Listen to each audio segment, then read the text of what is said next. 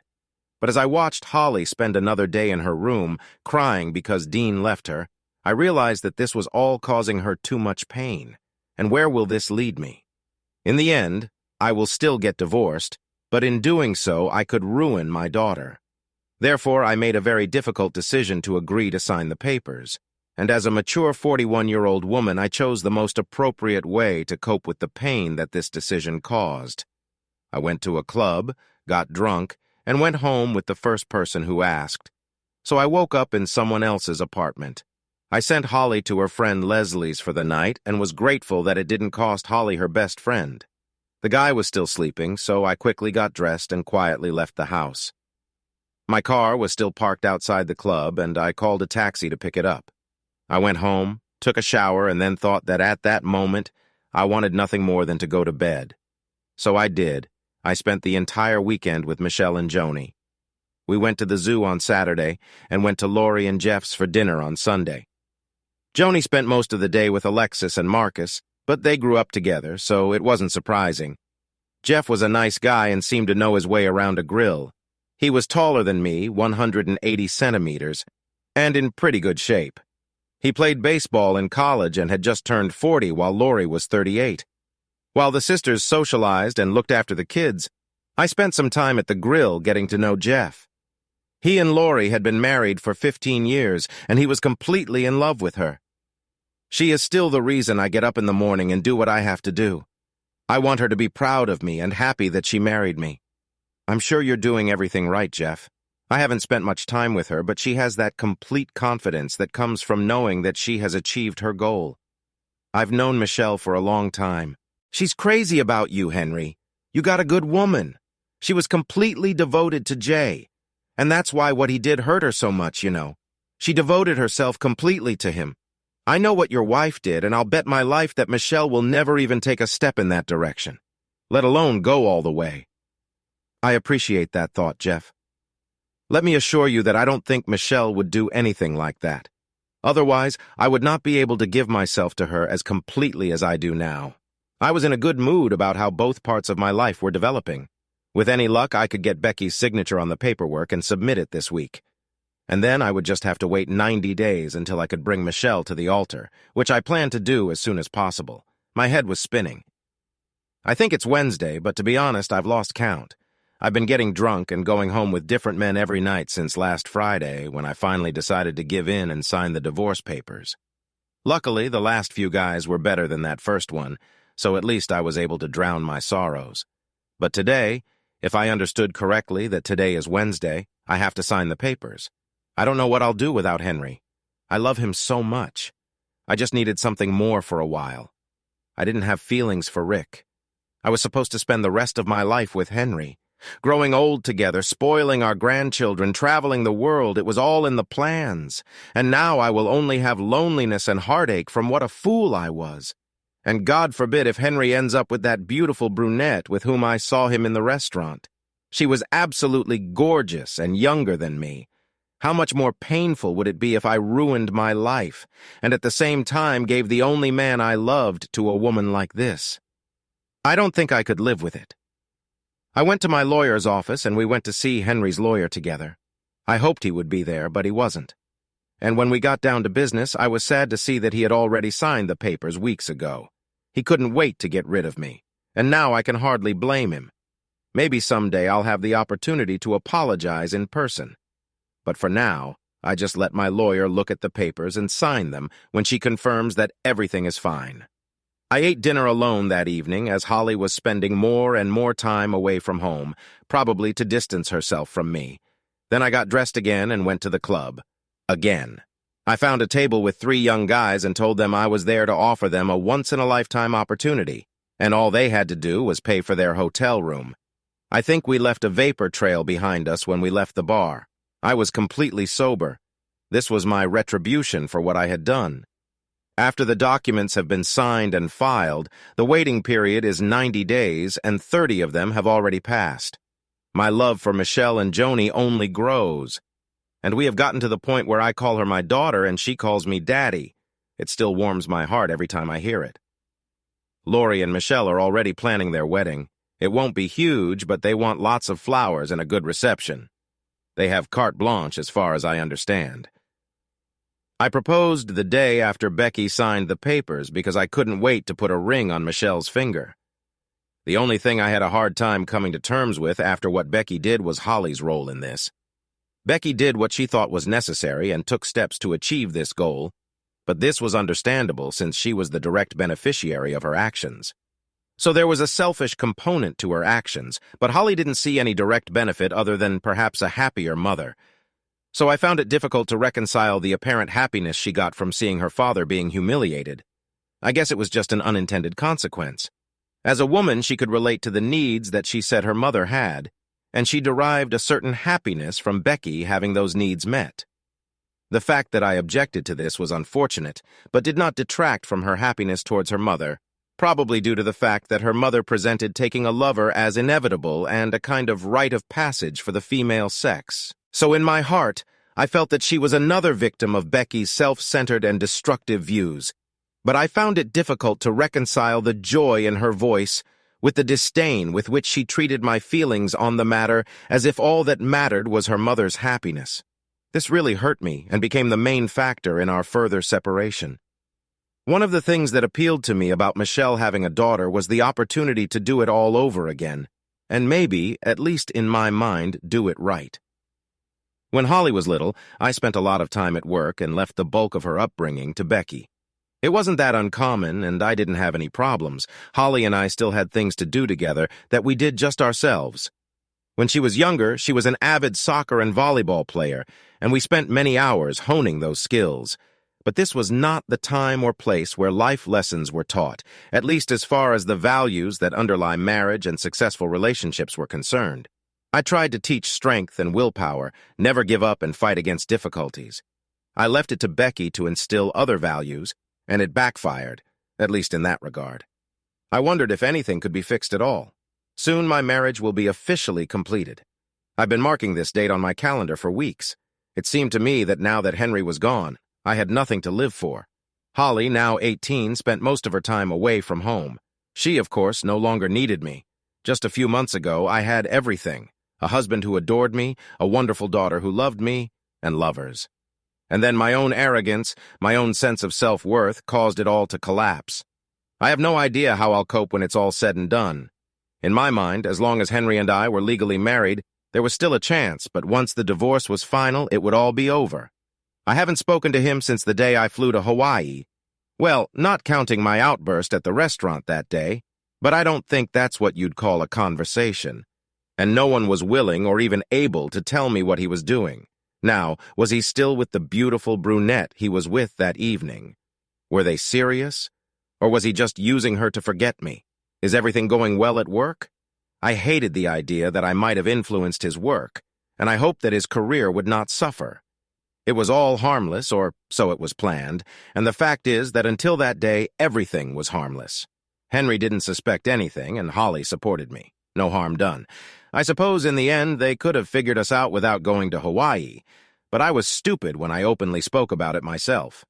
And here I sit with an ever-current glass of wine in my hand, okay? Sometimes I put it on the nightstand. Today I haven't found a guy yet, but he's out there somewhere. I've never gone home alone at the end of an evening when socializing was on my mind. Sometimes it even gives strength, and is not a desperate attempt to drown grief and drown out your feelings for a few hours, as it really is. The divorce would be finalized in a few days, and my wedding to Michelle was scheduled in 3 weeks, giving me time to get a final divorce decree so I could then get a marriage license. Michelle and Lori went shopping with the kids this morning while I cleaned out my apartment. Michelle's apartment lease expired last month, and she switched to month even though I still had a few months left. We had already bought a house nearby, so Joni wouldn't have to worry about leaving the school district, which was great, one of the best in the state, and we were going to close on the apartment next week. But even though Michelle and I spent every night together at her place, if we had Joni, and at my place if we didn't, Michelle insisted that we wait until we were married before officially moving in together. So she kept her apartment and I kept mine, and since money wasn't an issue, I accepted it. I received a message that they were returning and wanted to make sure I was home. It seemed strange, but I confirmed that I was at home and was looking forward to her return. The answer was a smiley face. Michelle had her own key. Plus, I usually left the door unlocked, especially when I was waiting for her, so when she knocked on the door when she returned, I was surprised. Maybe she is playing some kind of game, I thought, so I joined the game and opened the door. I couldn't be more surprised if God himself were standing on the other side of the door. "Hello, Daddy?" I just stared at my daughter in stunned silence. We both looked at each other through the gap created by the doorframe until Holly began to fidget with the awkwardness of the situation. "Can I come in, Dad?" I literally shook my head to get out of the trance I had fallen into at the sight of Holly standing in front of me. I stepped back and allowed her to enter. She walked past me into the living room, glancing at the empty passage. I closed the door. I turned to look at my daughter for the first time in almost 3 months. I saw that she was doing everything she could to hold back her tears. "What are you doing here, Holly? I thought I was clear enough when I said I didn't want to hear from you anymore after what you said." "I made a mistake, Dad. I need to talk to you. And if after that you don't want to see me again, I won't bother you anymore. Please." "Okay, Holly, I'll listen. But first I need to know how you found out where I live. It was your girlfriend, Michelle. How did this happen? She just called me. She introduced herself and said that you guys were getting married and that it was time for you and me to talk about what happened. Is it true? I hope you're not angry with her." She also said that I would have a younger sister. This was no longer the same snotty, dismissive child I had spoken to last time. I was intrigued enough by this change to continue the conversation. Inviting her to get comfortable on the sofa, I offered her something to drink and poured each of them a glass of iced tea. "Okay, girl, what do you want to say?" "Dad, I'm very sorry that everything turned out this way and that I said it, especially the last one. I thought that Mom deserves what she does and that you are just selfish for hurting her like that." "So what made you change your mind?" "A few things. The first was when Dean broke up with me. Dean broke up with you. You had a good time together. When did it happen?" "It was a few weeks after you left. I still thought, well, you're being an asshole." Mr. Harrington was fired. Someone found out why, and soon the whole school knew about it. And since my mother could not give me money for expenses, he had to pay for everything. He began to push me to have sex with him. This alerted my parenting instincts. I'll have to remember to talk to Dean's parents. I knew them well before Holly and Dean started dating, and I knew they wouldn't appreciate it. "And you?" She looked at me like the sweet girl I knew before all this started. "No, Daddy." I don't know if it was visible, but the relief I felt inside was palpable. "What else happened?" "Well, since I was still defending what Mom did, he asked if that meant I would cheat on him when we were older. I didn't know how to respond, and he assumed that meant I would, and left me. Would you change it? Would I cheat on him, I mean? Because no matter how hard your mom tries to get out of it, that's just the way it is." "No, Dad, I wouldn't." I noticed the repetition of the word dad. I thought a lot about that day. Even then, I would probably say that it all depends on the situation. Maybe things wouldn't be the same with you and Mom as they are now, and I wouldn't think that I needed it. I don't know. But now I can say for sure that the answer is no. This is good. Is there anything else? "Yes, Daddy. I spend a lot of time with Leslie's parents just talking to them and stuff. I've lost a lot of friends because of this, but Leslie's family is still close to me. I explained to them that my mother told me that a woman takes care of her family all her life and has no right to do anything for herself. They surprised me by saying that she acted like a bad wife and a bad mother. You will not receive any objections from me. They talked to me about wedding vows and promises and stuff, but they also talked to me about what they had been through. When Leslie was little, Mr. P got sick, very sick, and while he was sick, he could not have been able to do anything. He couldn't, You know, he couldn't. At one point, he told Mrs. P that he understood that she had a hard time going without sex, and that if she needed to find someone to do it with, he would understand and would not be upset with her. She says she almost knocked him out when he said that. She asked what kind of wife she must be to be so selfish when he was sick. It wasn't that he didn't want to, he just couldn't. And that was what all those vows were about. You remain faithful and support each other through good times and bad. She never even thought about doing that to him, and they made it clear that Mom was only thinking about herself when she did what she did. The fact that you were cared for didn't justify her being with someone else. You know, Holly, many years ago, even before you were born, and even when you were little, I had a much greater sex drive than your mother, but I didn't insist on it. We did it when she was ready. Phew, Pope. I mean, by your mother's logic, I could find another woman whenever I want if your mother isn't ready or interested. Do you think she would be okay with that? She thought about the example I had just given and came to the only reasonable conclusion. No way, Daddy. She would probably leave you, and I would have been acquitted. And that's exactly what I did. Daddy, I'm so sorry that I believed my mother's words without thinking. If I had thought about it, I would probably have realized that this was wrong. I was just overwhelmed by the excitement she felt and the fact that we had a secret. I was wrong. Tears began to gather and run down her cheeks. I handed her a napkin, pulled her towards me, and hugged her tightly. I forgive you, baby. Really, I forgive you. I hope you understand that I needed you to understand for yourself that this was wrong. If I tried to tell you this myself, it would only turn your mother against me. You had to figure out for yourself what was right and what was wrong. I'm happy that you finally realized this. Does this mean I'll bring you back into my life, Dad?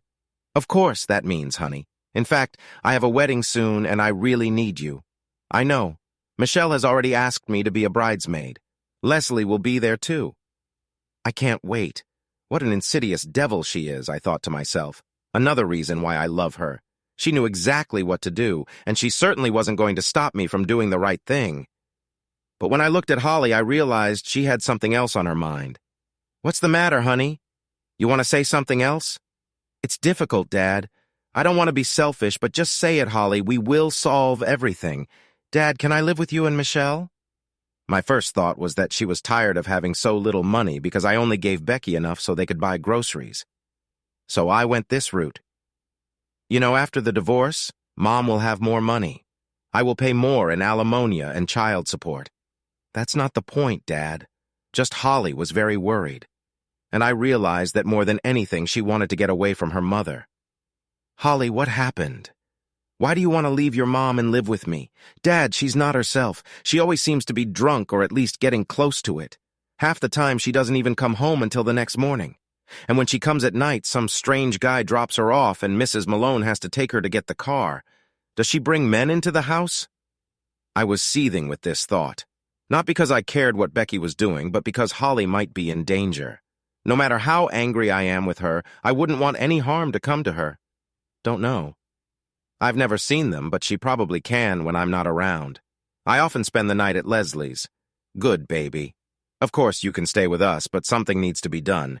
We can't let your mom do this to you. I wrote to Michelle and asked her to come over immediately. Holly and I were sitting on the sofa when Johnny came in. I thought, and Holly laid her head on my shoulder. So I guess the wedding is still on, and you're not mad at me for inviting Holly.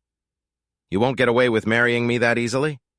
She sat down on the other side of Holly, and Johnny climbed onto my lap. Honey, we have a problem. I relayed what Holly told me about Becky and her choices.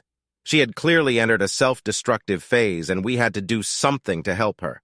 No matter who else she was Holly's mother and gave me many wonderful memories. Michelle, as always, was completely supportive. Do what you have to do, baby. It is important. Do you want me to go with you? For some reason, it seems to me that this will only worsen the situation. I want to leave Holly here, too. I think this is something I need to take care of. I drove up to my old house for the first time since that day. The grass was a little withered, but otherwise everything was fine. Becky's car was parked in the driveway as usual. There were no other cars. I hoped this was a good sign. I rang the bell. The house may have remained the same, but the woman who answered the door was not the same as the one I left. Her hair stood on end and looked dirty. She had lost weight and was wearing an old robe. "Henry, oh my God, honey, you're back. Please tell me you're taking me back. Please, I'll do anything." "No, Becky, but I want to help you. Holly told me what's going on here. You can't continue like this." She looked at me, trying to process what she had just said, and then it was as if a switch had been flipped. "Have you talked to Holly? Have you forgiven her and allowed her back into your life? And what about me? Where is my forgiveness?" "I forgive you, Becky, but then why don't you want to take me back?" "I love you, Henry. I need you. Please, Henry, please, Becky." I hated yelling, but I needed her to calm down. "Becky, I'm not here to bring you back, but I'm here to help you." I took Becky to the emergency room, and her blood alcohol level was very high. They consulted a psychiatrist and had her urgently hospitalized for 72 hours as a potential danger to herself. While she languished there, Michelle and I researched rehab centers that could help her and visited several before settling on one. Treatment was supposed to be voluntary, and I hoped that we could convince her to go there. This was 7 years ago. As I prepared to walk Holly down the aisle to marry her boyfriend of 4 years, I reflected on those events. It was a difficult journey, but mostly we made it through. Michelle and I are still happily married. Johnny, she recently turned 15 and idolizes her older sister. She looks beautiful in her purple satin dress today as Holly's maid of honor. She's not allowed to date yet, but there are a few boys she talks about, and she's had a boyfriend or two, but that's only during school hours. Amelia is 5 years old, and she idolizes Johnny almost the same. As Johnny idolizes Holly, she will start school soon and is already reading some basic words thanks to her big sister's bedtime stories. Tomorrow is 3 years old, and she doesn't sit still for a minute until she falls asleep. Literally 1 minute she is running at full speed, and the next she is already lying on the sofa. Every evening I carry her to her crib every evening. I found my beautiful wife already seated, sharing the mother of the bride seat with Becky. Becky's husband, Martin, is sitting right behind them. Her first rehabilitation did not go well, but after she contracted several illnesses and lost consciousness several times, she sought help herself, and this time everything worked out. Michelle is 8 months pregnant, but every day she manages to look more and more beautiful. If you're wondering, yes, it's another girl. We're still debating names, but there's a good chance Aunt Lori will get her namesake. Of course, sometimes I miss Becky, who I married, and the plans we had. I always thought we would be married for 50 years and watch generations of family members pass through our home, but it wasn't meant to be. But we're all friends, and even spend a day with Becky and Martin once every month or two. It's not what I expected, but it's a good life. Subscribe to our channel so that your second chaff doesn't cheat on you, and go ahead and listen to the next story, because this story is nothing compared to the next one.